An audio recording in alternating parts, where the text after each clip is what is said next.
Барлықтарыңызға сәлем. Сіздермен бірге пайдалы ТВ каналы. Сіздерге бүгін үй жағдайында жөтелді қалай кетіруге болатыны туралы айтатын боламыз. Достар, айтпас бұрын каналымызға тіркеліп, лайк басып, қазақша контенттің дамуына үлес қоссаңыз. Аурудың қайсысы болса да бүгінде қауіпті болып тұр. Әсіресе тұмаудың тигізер зияны орасан. Егер нәпсіге ерік беріп мұздай су ішіп, немесе балмұздақ жеп тамағыңызды ауыртып алған болсаңыз, емхананың есігін жағаламай үйде өз бетіңізше ем алып көріңіз. Біз ұсынған бұл әдістер 3 күнде оң әсерін беруі керек. Олай болмаған жағдайда ғана дәрігерге хабарласып кеңес алыңыз. Үй жағдайында тамақ ауруын емдейтін 7 әдіс. Бірінші, теңіз тұзымен шайыңыз. Жарты шай қасық теңіз тұзын 1 стакан жылы суға салып араластырасыз. Тұз еріген кезде тамағыңызды шайыңыз. Емді күніне 3-4 рет қайталауға болады. Ал ұйқыға жатардың алдын 1 стакан тұзды суға бал араластырып ішіңіз. Бұл түнгі ұйқыңызды тыныштандырады әрі жөтелді тоқтатады. Екінші, сарымсақ шайы. Сарымсақ табиғи антибиотик. Оның құрамында иммунитетті көтеріп, суыққа қарсы күресетін антиоксидант бар. Ем үшін сарымсақты ұзыншалап кесіп, ыдысқа саласыз. Үстіне қайнаған су құйып мұқият араластырыңыз. Сонан соң суды сүзіп алып, сарымсақ тіліктерін тастайсыз. Ал суын қайнатып шай демдеп ішіңіз. Татымы ұнамаса, аздап бал қосуға болады. Үшінші, даршын шайы. Даршында өз кезегінде керемет антиоксиданттың қызметін атқарады. Әсіресе тамақ ауырып, жөтел мазалағанда керемет ем болады.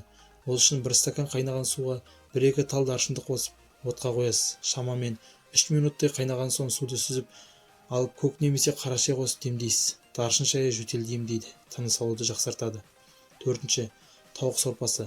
Дәрігер мақұлдаған ең тиімді емдік тәсіл. Тауық сорпасы бойдағы суықты кетіреді, ағзаны қуаттандырып әлдендіреді. Сонымен қатар құрамындағы нәрлендіргіш заттардың арқасында тамағыңызды жібітіп, жөтелді емдеуге қабілетті келеді. Бесінші, зімбір суы. Зімбір қақырықтың түсуіне ықпал етеді, әрі бойдағы суықты шығарады. Сондай-ақ бактериямен күресіп ағзаны удан тазартады. Ем үшін 4-5 см көлеміндегі зімбір тамырын тазалап, ұсақтап турайсыз. Оны қағазға орап балғамен майдалаңыз. Ұнтақты ыдысқа суға салып, 5 минуттай қайнатасыз. Белгіленген уақыттан соң қайнатпаны сүзіп алып, бал мен лимон қосыңыз. Емдік қасиетті мол сусынды ыстық күйінде ішу керек. Алтыншы, алма сірке суы. Бұл ең дәмді, бірақ өте пайдалы әдіс. Шағын ыдысқа 1 ас қасық алма сірке суын 1 ас қасық бал салып араластырыңыз. Оны 1 стакан ыстық суға қосып ішіңіз. Егер татымы ұнамай, ішке қабылдай алмасаңыз, онда мына әдісті жасаңыз.